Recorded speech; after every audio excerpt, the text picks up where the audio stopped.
జీవితంలో ప్రతి ఒక్కరూ ఒక ట్రూత్ దాచి ఉంచుతారు. ఏదో ఒక బాధ, ఎవరికి చెప్పలేని గాయం, ఎప్పుడూ నవ్వుతునున్నా లోపల మాత్రం మౌనంగా కూలిపోతున్న ఆ భాగం. ఇది బలహీనత కాదు. ఇదే శివుడు నివసించే స్థలం.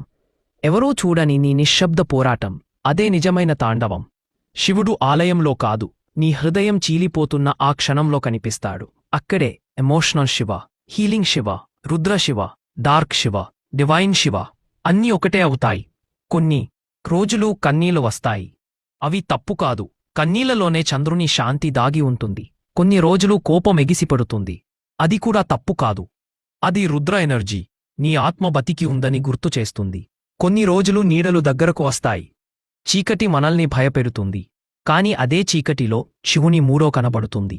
అక్కడే అవేకనింగ్ మొదలవుతుంది. కొన్ని రోజులు శరీరం, మనస్సు, హృదయం లొంగిపోవాలని చెబుతాయి. కాని ఆ క్షణంలో ఒక్కసారి లోపల నుంచి ఓ శబ్దం వినిపిస్తుంది, నేను నీలోనే ఉన్నాను అని. అదే మహాదేవ. శివుడు మన కోసం ప్రపంచాన్ని మార్చడు, మనను మార్చుతాడు. మనలోని బలాన్ని, కోపాన్ని, దయను, శాంతిని అన్నింటినీ ఒకే అగ్నిగా కలిపి నీ నిజమైన రూపమిదే అని చూపిస్తాడు.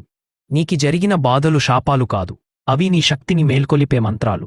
నీకు వచ్చిన అపజయాలు చెడ్డదేమీ కాదు, అవి నీ యొక్క సృష్టి లయ పునఃసృష్టి చక్రాలు. నువ్వు పడిపోయిన క్షణం నాశనం కాదు, అది తాండవానికి ఆరంభం. మీ జీవితం ఎప్పుడో ఒకరోజు మారుతుంది కాదు, నువ్వు మారాలని నిర్ణయించుకున్న క్షణమే మారిపోతుంది.